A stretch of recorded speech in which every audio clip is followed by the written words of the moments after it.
Hello and welcome back to my studio. Now, with gouache painting, do you struggle to get the correct consistency for your paint? Or do you get sort of patchy results and it looks a bit streaky after the paint has dried? I'm going to help you find solutions to that common problem in this video. So stay watching and we'll sort this out for you once and for all.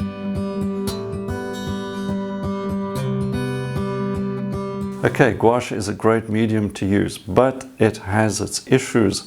How much water to add to your paint? Let's have a look at this short video and I'm going to give you my tips and show you how I do it. The first problem is you've got to clean your palette to make sure you don't contaminate your paint with residual dry paint. So I spritz a little bit of water on there and with a tissue clean that off.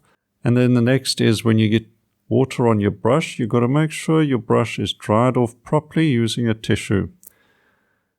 Okay, dry paint in your palette like this. This is semi-dry alizarin crimson. I spritz a bit of water on there and use the painting knife to reconstitute that and get that all nice soft and buttery and ready to paint again. And I'll go through my palette and clean up paint like that or reconstitute it.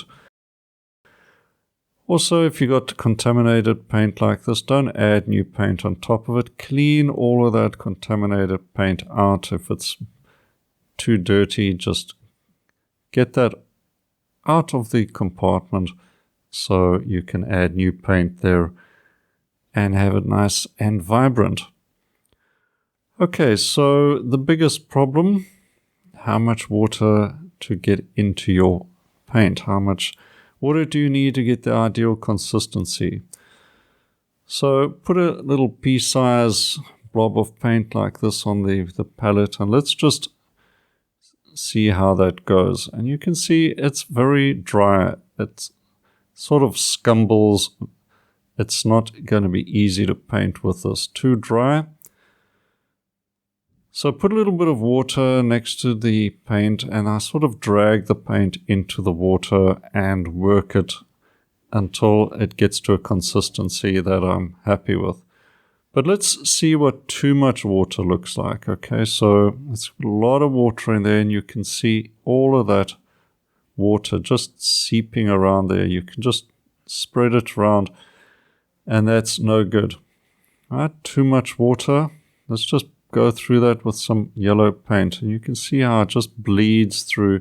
It's practically watercolor and not ideal for gouache painting.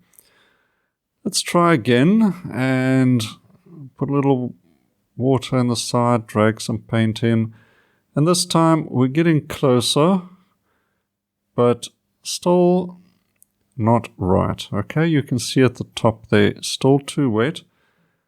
Getting better. Okay, so let's try to get a bit more pigment into a little less water and try this out.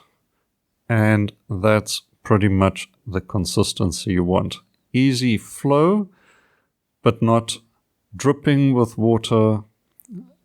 Though if it's too dry, you could use that at the end of your painting for some scumbling. You can see as I drag paint through there, it's not bleeding. So I always also suggest test it out on some scrap paper. If you're not sure, just test your mix out and you can see that one's looking good.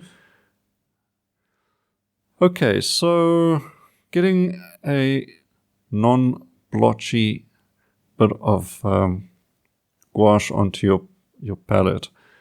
Get the right consistency. I'm also using the right brush for my first layers. You can see just putting the paint on and getting a clean coverage. Okay, and then let that settle for a bit. Don't paint into it straight away. It is still wet and ideally you want to work on another area and let that settle. And as I said, use the larger brush. You get more coverage and a cleaner coverage than something that's very bits and pieces with a little brush.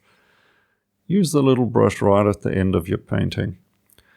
Let's try another one with the yellow, getting the consistency just right. and good strokes of paint and good coverage, perfect coverage there. Now if I go over the blue that's settled down a bit, you can see it's going on just fine. Not reconstituting one stroke, put that one stroke down, leave it alone, and it's still working. And it's not 100% dry, but it has settled a bit, and then you can go over it and layer your paint with a lot more confidence. And that's about it. I hope that helps. Well, I hope this video was helpful to you and gave you some tips you can apply with your next gouache painting. Now don't forget, I've got a free course for you up here. I've also got some gouache painting courses in my painting school. You can check those out. Don't forget to subscribe to this video. There's more coming up for you, so you don't want to miss those either. Well, enjoy your gouache painting, and if you want to see a demonstration of a gouache painting, there's one in the end of this video. You can watch it straight away. Until next time, cheers for now.